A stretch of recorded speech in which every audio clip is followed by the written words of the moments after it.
بسم الله الرحمن الرحيم السلام عليكم ورحمة الله وبركاته دمانتين هذا waxaan u dhiibayaa wasiirka cadaaladda iyo arrimaha diinta oo wax yar oo kooban nooga sheegi doono ulajeedadii u yimaadeen iyo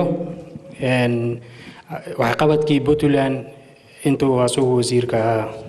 بسم الله الرحمن الرحيم الحمد لله رب العالمين والصلاة والسلام على رسولنا محمد وعلى آله وصحبه أجمعين بيش الصوماليات ودنمارك كنول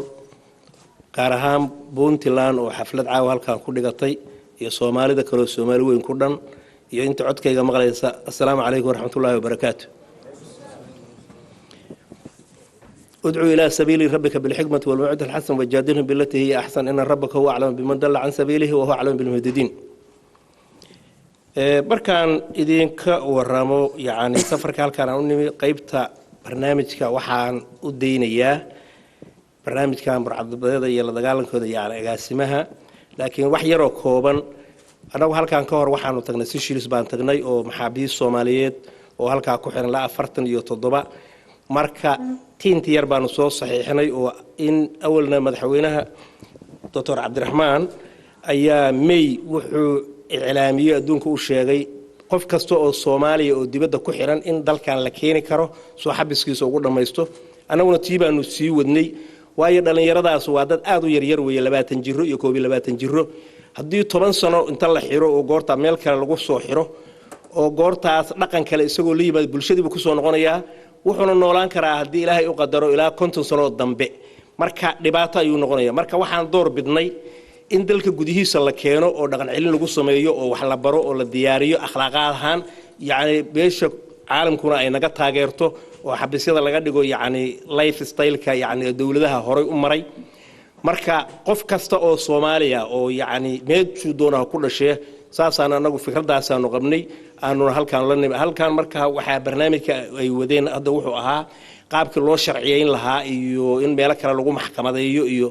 marka faahfaahinteedii tasiilaadkeedii waxaan u deynayaa agaasimaha burcadbeeda maanta takhasuskaas uu leeyahay marka bal marka hore intaanan yaani Puntland wax yar aan u gelin yaani community-gan Puntland iyo community-gan Soomaaliyeed oo Denmark ku nool horta barlabaad waxa weeye waxaan idinku hambalyeynaya inaad istimaadeen xaflad qurxoon aad samaysateen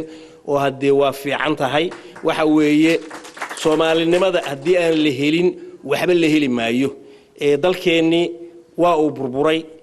marka qof walbana meeshii badunta kula caarida iyo ka kalluumaysanaya wax burcad badeed noqdo waxa loo sahal noqdo wax kale oo ma taqaana dadka uu si kale ula dhaqaamaya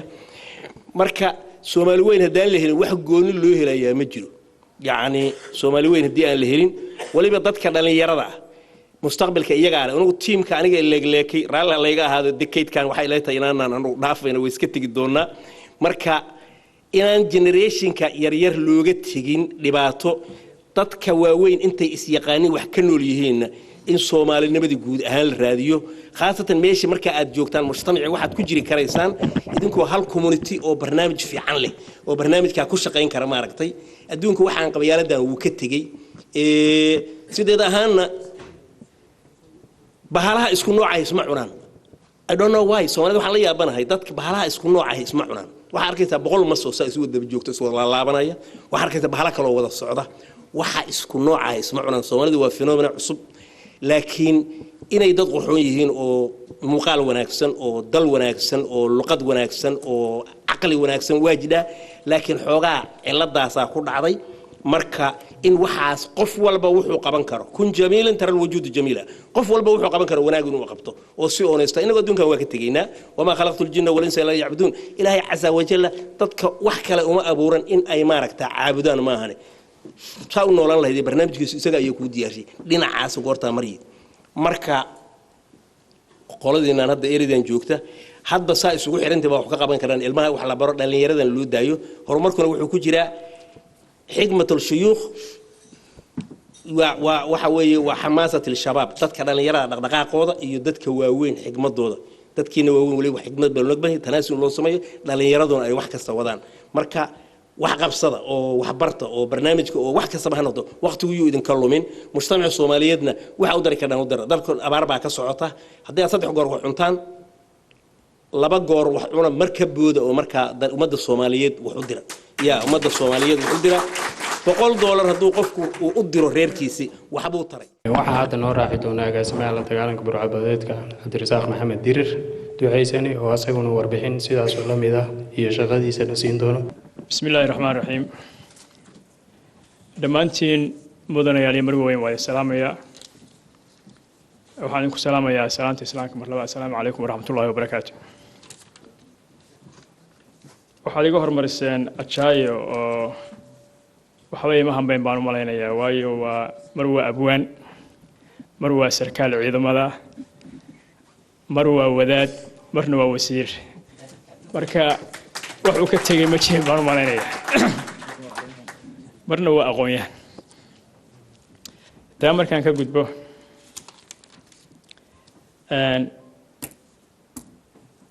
tan iyo intii isugu keen dambeysay waxaa isugu keen dambeysay halka November last year baan halkaan imid waynu kulannay waxaan rabaa bal marka maanta caalamku war luma kala seegana telefoonkii baa wuxuu yahay sahlaya waxaa sahlaya websiteski waxaa sahlaya waxyaalo badan oo isgaarsiinta marka waxaan rabaa bal intii isugu keen dambeysay waxyaalihii noo qabsoomay guud ahaan dalka iyo gaar ahaan hay'adda anigu aan u shaqeeyo oo ah counter piracy-ga Puntland la dagaalanka burcadbadeedda waxaan is oran karo natiijooyin way gaartay ka bacdina waxaan rabaa inaan u soo dhaadhaco shirkan halka u nimi ujeedooyinkiisa iyo wixii ka qabsoomay haddii alla idmo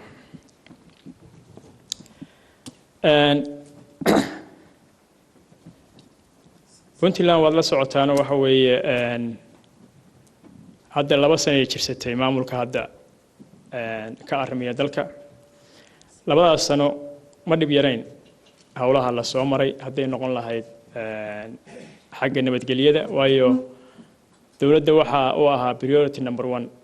in nabad la helo oo nabadda la sugo waayo meel haddaan nabad jirin development ma imaanayso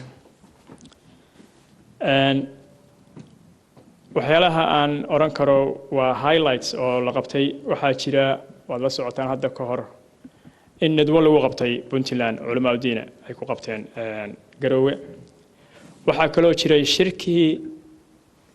abid dhaca Soomaaliya for the last 20 years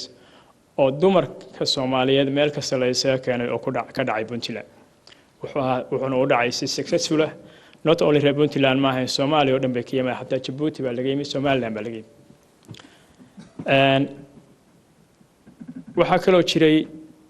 memorandum of understanding miidiyuhu waa seef laba af leh marar badan baad maqasheen Puntland waxay caburisaa miidiyaha iyo wax noocaas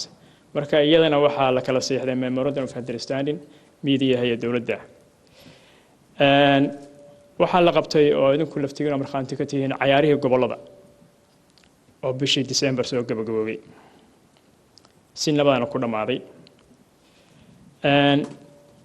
waxaa la gudbiyay oo golaha wasiirada xukuumadda iyo ay gudbiyeen baarlamaanku isku raaceen